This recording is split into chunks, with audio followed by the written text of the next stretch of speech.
Hare Krishna, good morning. So today we will continue with the 7th canto, chapter 13, and we will discuss text 6.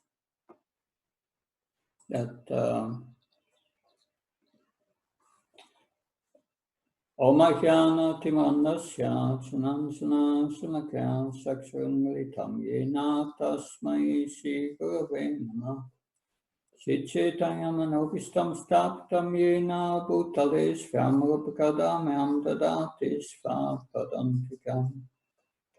Vandeyam shiyudamatakam pramalam shiyum vaishnavam sha shiyupam tarajatam saganaragnatam pitam tam sajivam sadvaitam savrutam parjana saitam Shri Krishna Chaitanya Devam Shri Radha Krishna Padam Sakanavita Shivishakam Vitamasya He Krishna Karuna Sindhu Dina Bandha Jatpate Gopesha Gopa Kanta Radha Kanta Namastate Tapta Kansana Galanki Radhe Vrindavanashva Vishabhana Sutadevi Pranamama Hari Priya Vanka Kalpatrabhyasha Kripa Sindhavesha Patanam Pavanabhyo Vaishnavyo Namo Namo Jaya Shri Krishna Chaitanya Prabhu Nityananda Shri Advait Gadadhar Shiva Sati Gaura Bhaktavinda Hare Krishna Krishna Krishna Hare Hare Hare Ram Ram Ram Hare Hare. So we'll read from the 7th canto of the Bhagavatam, chapter 16, text 6. Om Namo Bhagavate Vasudevaya.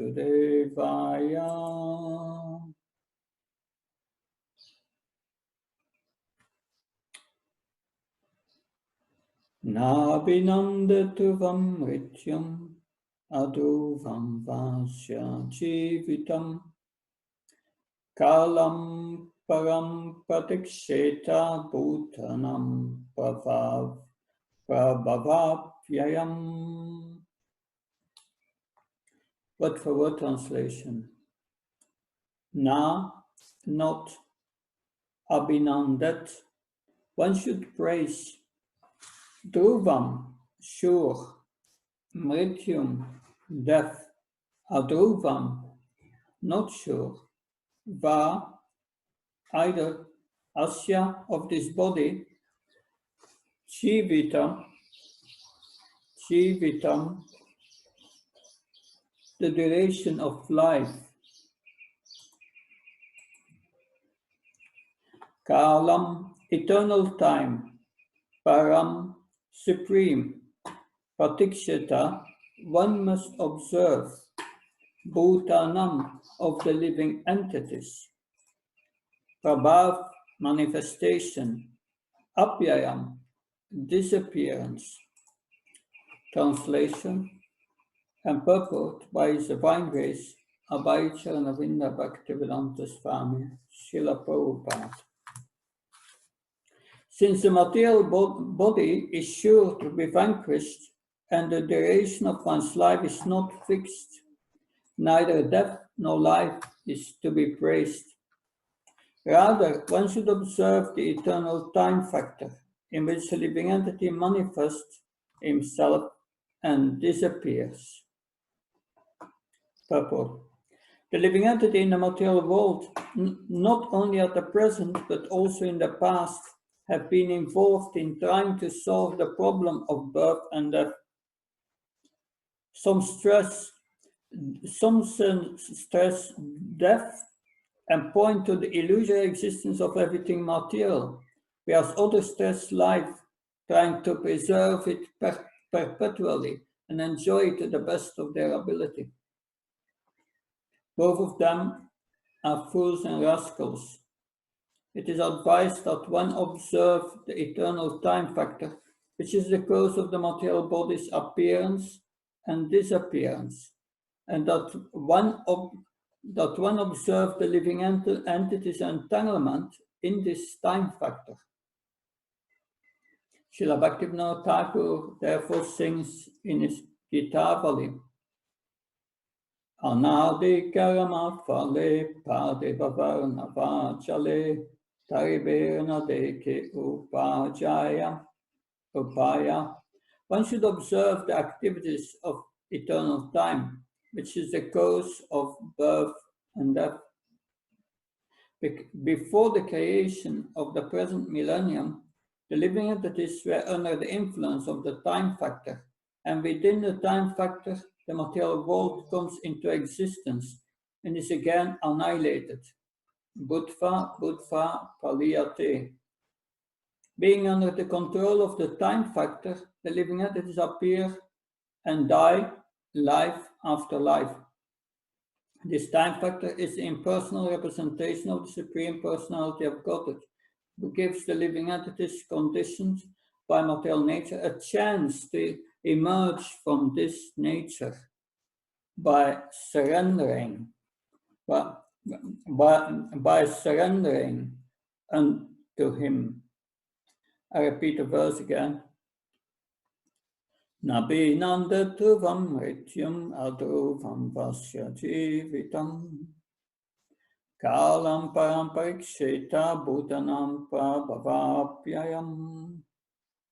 Since the material body is sure to be vanquished and the duration of one's life is not fixed, neither death nor life is to be praised, one should observe the eternal time factor in which a living entity manifests himself and disappears.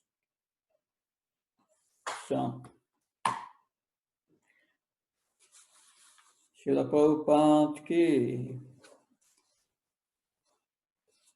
So this Bhagavatam is so wonderful. Every word of the Srimad Bhagavatam is Krishna himself. Srila Prabhupada in the at the end of the third chapter of the first canto writes that Krishna is in the pages of the Bhagavatam. We just must know how to extract Krishna from the pages of the Bhagavatam. So in the purport, Srila Prabhupada writes, time is the impersonal representation of the Supreme Personality of Godhead. That in this world, time is constantly flowing. It's constantly flowing from the future to the present in the past. It is a fleeting concept. We cannot grasp the time. You try to get in the present, and the present is moved already in the future. But we can only absorb ourselves, or what we really have is only the present. And people who are absorbed in a materialistic way of life, identifying with the body, they see birth and death as a very big problem. And by that, they try to make arrangements, so many arrangements, to be happy in this world. That with their plan making, they go into the future. I have to do this, that, and that, and that. So many plans. But unfortunately, most of these plans, they don't happen because we don't have the karma for it. And then we lament. So by that we lose the present. When we chant Hare Krishna mantra, you chant, and the mind wants to do something else. And that's the problem. It thinks it has much more important things to do than hearing the holy name. So many things to do, planning ahead, and we lose the present. We go into the future. Or we remember all the frustration and go into lamentation, and the mind goes in the past. But to absorb ourselves in the hearing of Hare Krishna, we must be in the present. That the present is the only thing that we have. But in the material world, even that we are unable to get, because the mind is always disturbed.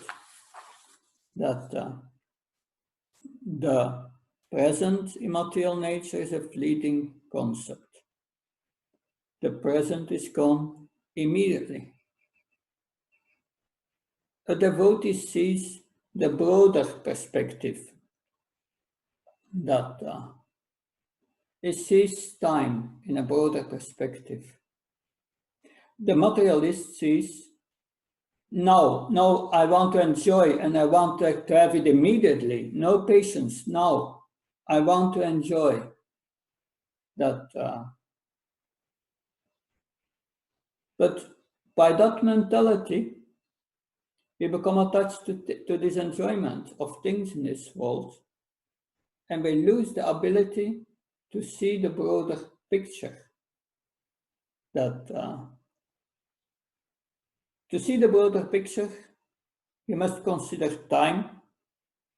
You must consider who controls everything, and what is the fertility of material enjoyment. That in material nature, everything is happening through guna and karma. That's material nature. And our existence under the material nature is under the influence of kala, time. That so even in this life, like if I look 50 years back, I was living in a little village in Brussels, in Belgium, that near to the capital city. But if I look back now after 50 years, everything all the people that I knew them, all the problems, the culture, everything after 50 years is gone. Sometimes I think it was just a dream. But 50 years ago, there were so many issues, so many problems, so many plans. It's all gone. That's just in this life. Time destroys everything.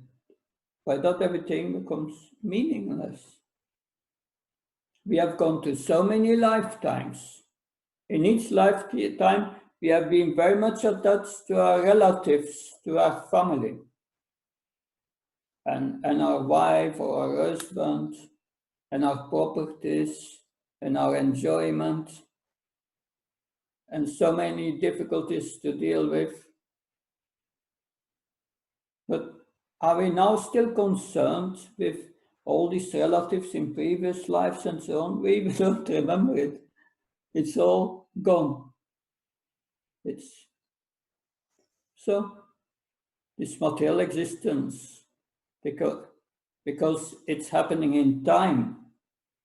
Time is a fleeting concept. Material existence is also a fleeting concept.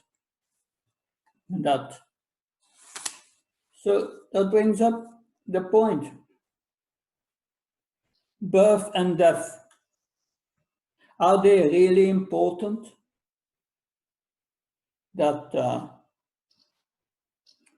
No, birth and death are not really important. People think how to stop death, how to stop birth. Srila Prabhupada writes in the purport, both of them are rascals. Lord Chaitanya said, na danam, na janam, na sundarim, kavitavajra isekamari, Mama chamami chamamishvari bhavta bhakta haitukit vai. So he prays to the Lord, to the Supreme Lord. I have no desire to accumulate wealth. If one understands the broader picture, what's the use of wealth? You have a life full of wealth and someone has nothing. At the end of life, they get the same. They die, it's all over, all for nothing. So, what is the use of accumulating wealth? So, nor do I desire beautiful women, nor do I desire any of followers. A devotee does not want anything for enjoyment for himself. Therefore, the material world is not much of interest for him. What does the devotee want? I only want your causeless devotional service birth after birth. So that is the important factor for a devotee. He just wants the opportunity to serve. When one is a pure devotee, it doesn't matter when one is in the material or the spiritual world. So we are in this coronavirus lockdown, and I took the opportunity to read again Bprs Bhagavatamrita from Sanatana Goswami. And there's the story of Gop Kumar, who goes to planet and finally reaches Goloka Vrindavan, where Lord Krishna reveals his real identity as Sarup, a relative of Srimati Radharani. But then Sarup, he comes back to the earthly Vrindavan, Bhumi Vrindavan, and there he has a disciple, a Brahmin from Mathura, which later become liberated and whom Krishna introduces to Krishna. And Krishna, he reveals his identity of this Mathura Brahmin. His name becomes Jana Sarma. But interesting is that Gopkumar Sarup says to this Mathura Brahmin, he says, sometimes I'm in Goloka Vrindavan and sometimes I'm in Bhumi Vrindavan. And there is no difference. For a pure devotee, there is no difference. Srila Prabhupada was a pure devotee. For him, there was no difference. Everywhere where he came, he created Vrindavan, the mood of Vrindavan.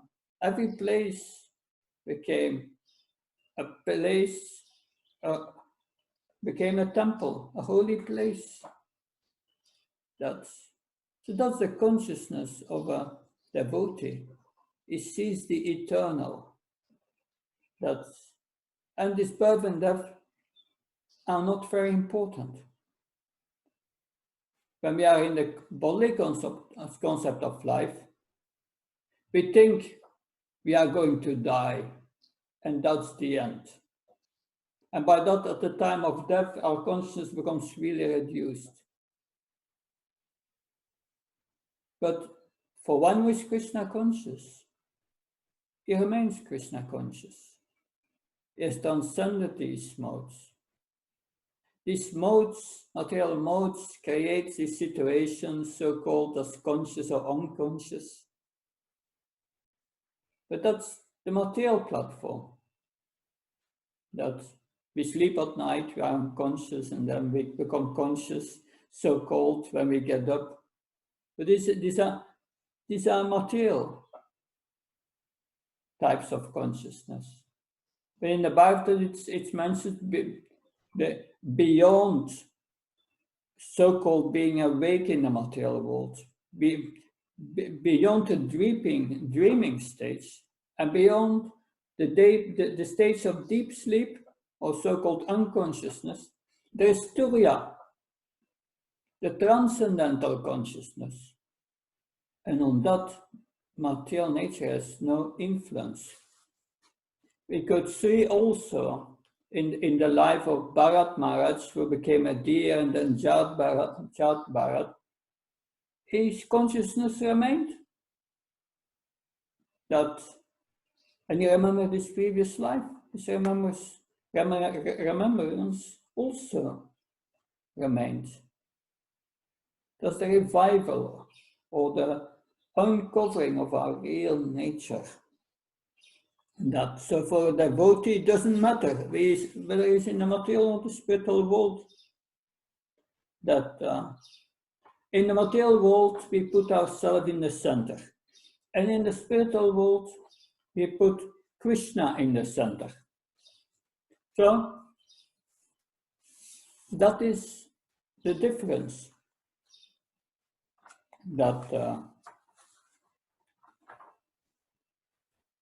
It is our consciousness that makes one material or spiritual. Like we have Durvasa Muni. Durvasa Muni, he offended Ambarish Maharaj. He wanted even to create a fiery demon, a big demon, to kill Ambarish Maharaj. But then suddenly Krishna's chakra appeared, and the chakra started to chase after Durvasa Muni. And that Durvasa Muni tried to take shelter of Lord Shiva, but Lord Shiva said, "Nothing I can do for you. You have offended the Lord's devotee." And Brahma said the same thing. And finally, he came to Vaikuntha. And there,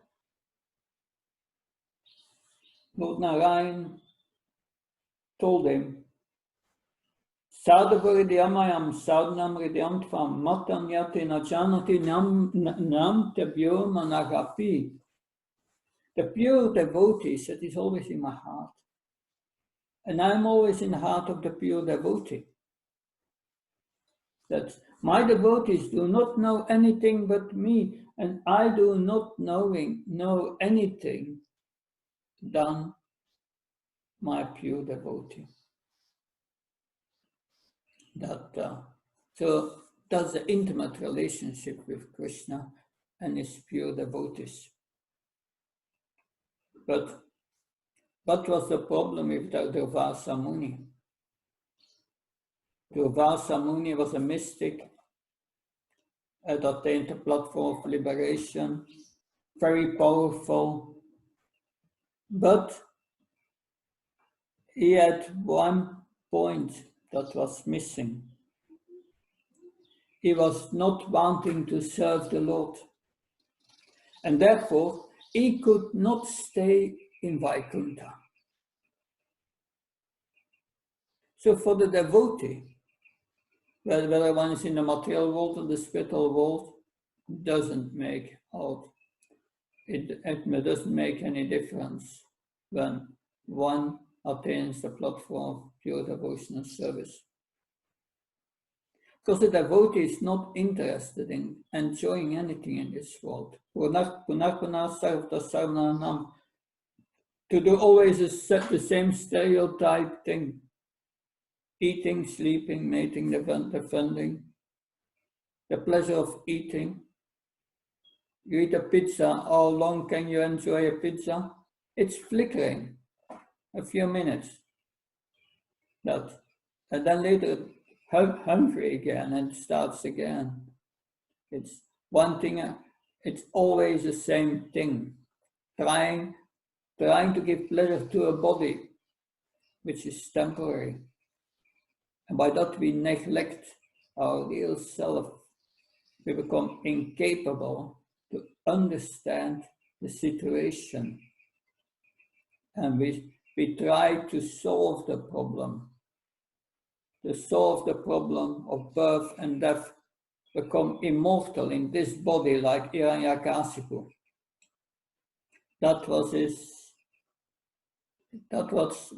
This was what he was striving for. He did all these austerities just to get eternal material life, but it's not possible. No, Lord Brahma told him, I'm also not eternal, so how can I give you that benediction? But he was a plan maker, and he made a plan. Yeah, I will ask the same thing, but indirectly. I don't want to be killed during the day, during the night, not outside, inside, not by any living entity you have created. That not in the day, not in the night, not in the air, not in the ground, on the ground. So many things, and Lord Brahma said, oh, it's your benediction. I grant you everything. So, but still he could not save himself. And that's Durvasa Muni also. He could not save the situation. He was lacking this selfless attitude. There's still some motive. Those who want to enjoy this material nature must stay in birth and death. They cannot come out of it. The devotee understands that coming into the material world is birth, and going out material nature is death, and that it really doesn't matter. The only concern of a devotee is to serve the Lord. And if one serves the Lord without any material motive, one becomes purified. And if Krishna willing,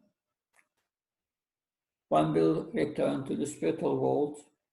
Or if Krishna willing, we take Bhavakan to serve him in the material world. So a devotee is not concerned by that. He wants opportunity to serve, and that cannot be taken away. Whatever Krishna conscious we have developed remains.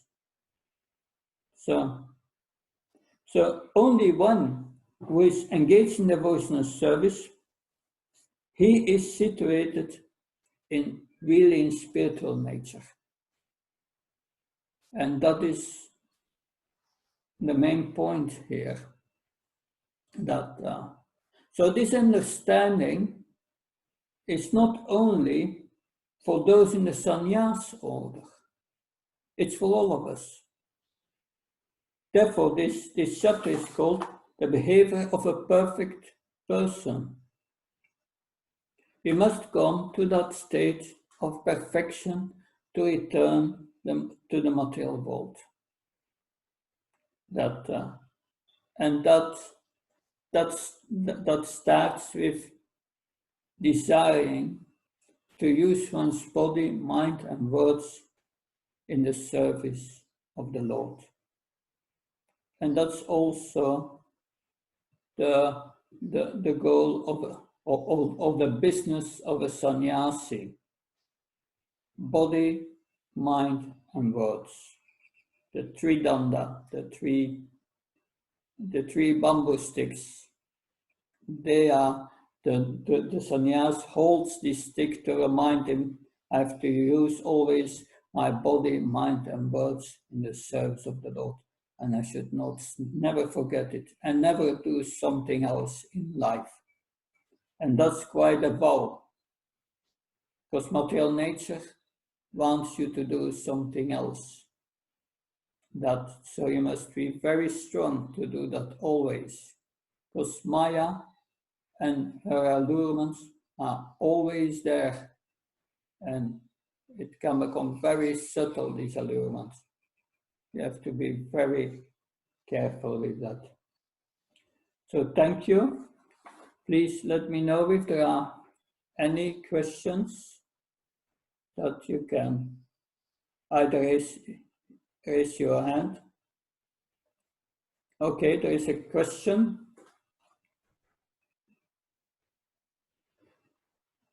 Qu'est-ce qu'un service de dévotion spontanée?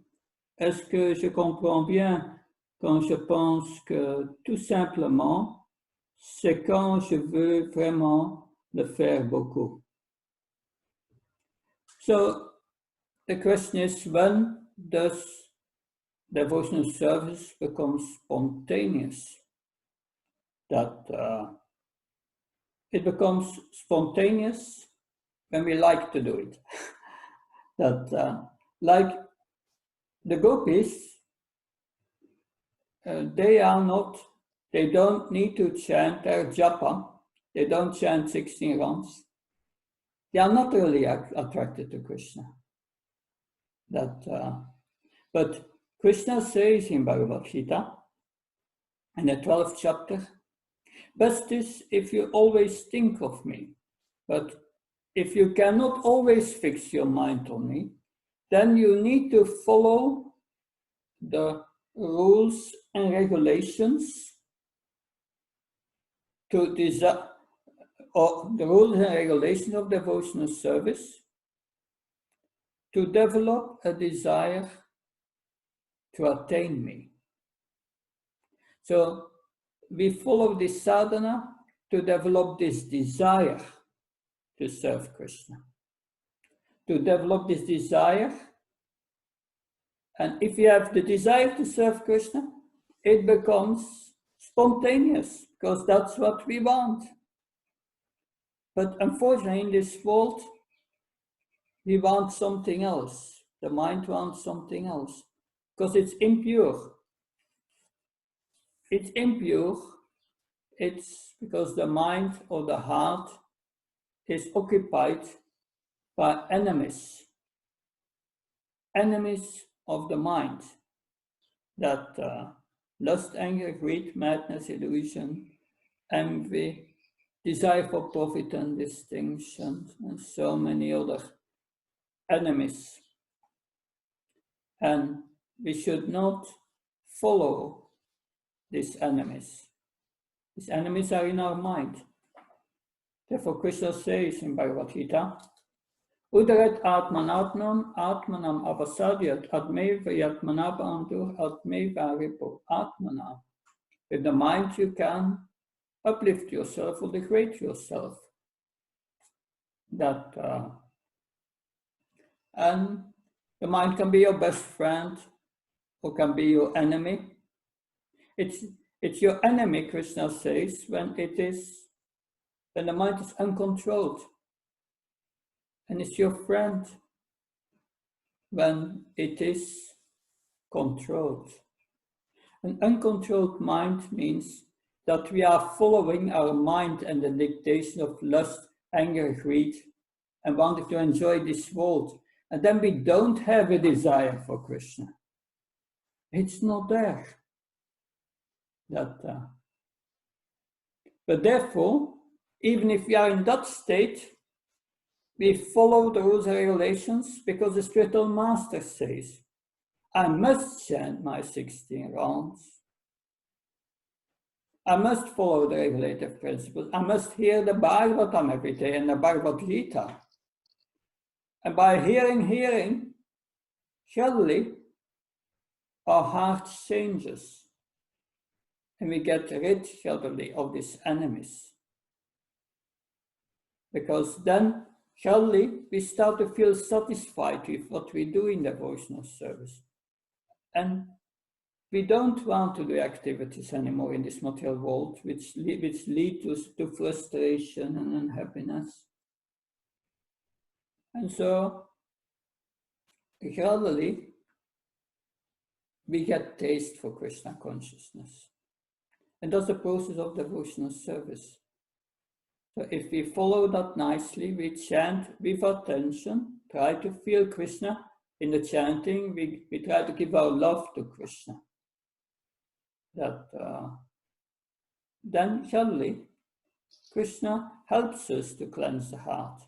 Krishna does that, gives us that taste if we do two things, he says. This is confirmed in the Bhagavatam, Bhagavad Gita. Susur Sadadansya Vaskeva Kata, which is Shanmatse Vyavipa. Yeah. This verse says, yeah, Susur Sadadansya Vaskeva Kata, which is Shanmatse Vyavipa Punyatirtha. One should hear with attention about Krishna and serve the Mahatma, the spiritual master. And then one will get a taste for hearing about Krishna. Then the taste comes, but you have to do these two things. Two things you have to do. Chanting nicely, hearing, and serve the spiritual master. Serve the mission of Srila Prabhupada. Try to help with the spreading of Krishna consciousness. And then Krishna is pleased. Shrimvatas Vakata Krishna Punya Shravana Kirtana Vidyanta Toya Bhatna Vidya Search. Then within the heart, it takes away these enemies of lust, anger, and greed gradually. And then we get taste. So, and then it becomes healthy, spontaneous. It's a gradual process.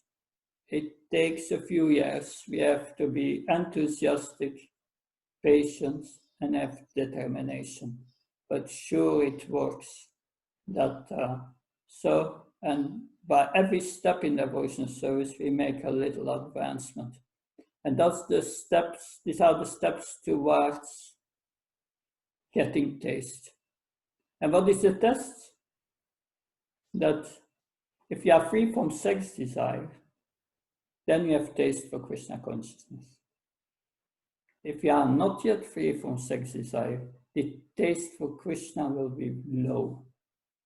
But the process of Bhakti Yoga is so strong that it will help you to advance very quickly. J'espère que ça vous aide un peu. Il y a une autre question. Sometimes we conceive of spiritual happiness as just an inflated conception of material happiness. How not to do that? Yeah, that Srila Prabhupada says that Krishna consciousness is not an artificial imposition of the mind. But we may create such ideas that spiritual happiness is like material happiness, but factually, we don't know in this world what's real happiness. We take lust for love.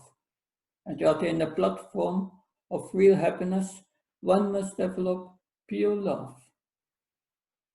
We have not the habit in this material world to do things just to please the beloved, to please others. It's always our own profit. What is there for me in the action? What profit will I get? But one must give that up. And that's required to experience spiritual happiness. So as long as we are not on a spiritual platform, we should hear from authorities and through their words try to understand what spiritual happiness means, what Satchit Ananda means. That's what we are made of as a spirit soul. Eternity, full of bliss and knowledge. Like Narada Muni, is always dancing and chanting, always full of bliss, always smiling, traveling from one place to another. Srila Prabhupada was always in a sober but spiritual mood. He felt always connected with his spiritual master and Krishna. And that happiness, we cannot just experience that unless the heart has become pure. But we should not listen to our mind. Our mind will come up with so many plans and ideas of what happiness is. But if we are selflessly serving without any desire to get something for ourselves, then the first thing that's happening is I get a feeling of satisfaction inside. That one feels satisfied. And if one continues performing devotional service, give up offenses, the heart will become purified. And surely that feeling of satisfaction, that becomes a feeling of deep peace. And that's the platform of Nishtha. And when one comes to that platform of unadulterated peace, then one can serve Krishna with devotion. And then when the devotion comes, then one is attracted to Krishna like a magnet to iron, an iron to magnet, I mean. That it goes very quickly.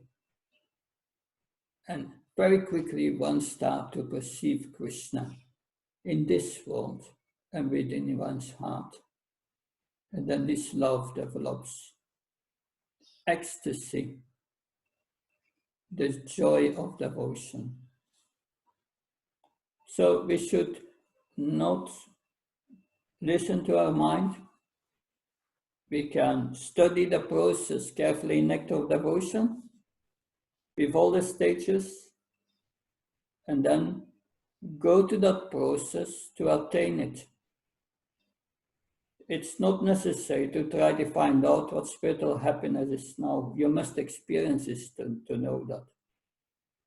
But when you go through the process, you become always more and more happy and less disturbed. And finally, you will attain that. I hope this helps.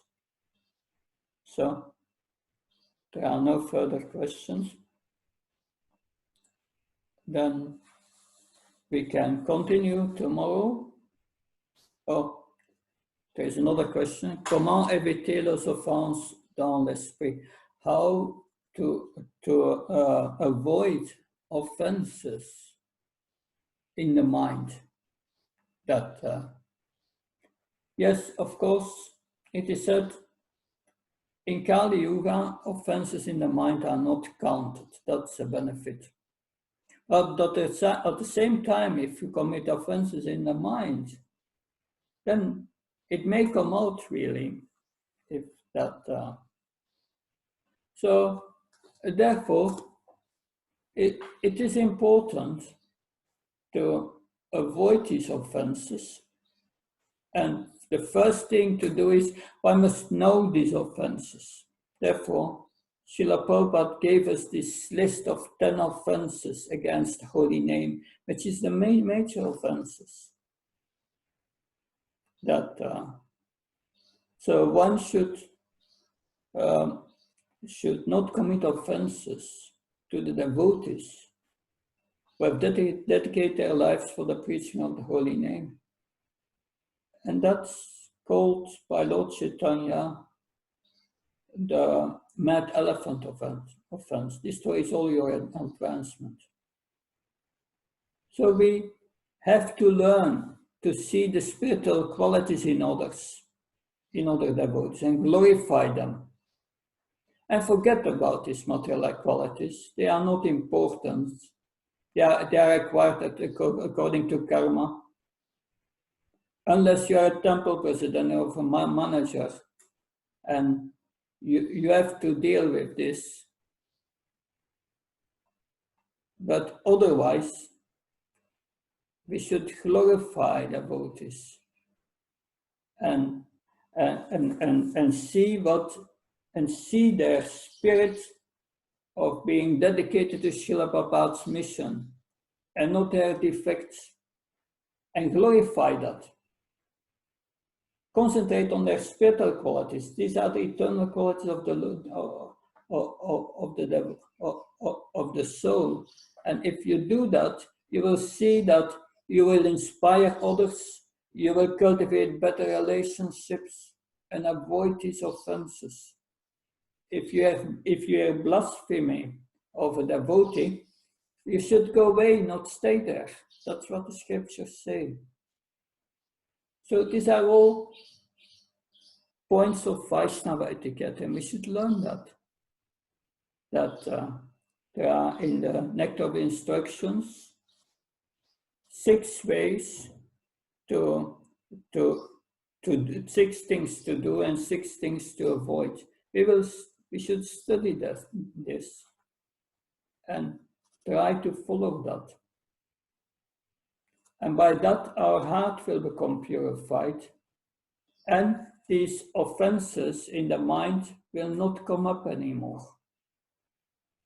That if these offenses come up into the mind, one should beat the mind, control it, and say that's not good. We should not do that. But the power to do that, the power to overcome that, comes from our sadhana, spiritual practice. If you chant with great offense, with great attention, then you will be able to control the mind. So these things may come up. Don't take these offenses in the mind serious. Just tell your mind, I don't want that, and that will go away. For this, if we have a good sadhana and hear proper every day the Bhagavatam, Bhagavad Gita, chant our rounds, and are fully engaged, then we don't have time for these things, and it will go away. So I hope this helps. Thank you very much. Looking forward to see you online again tomorrow. Hare Krishna, Jai Prabhupada.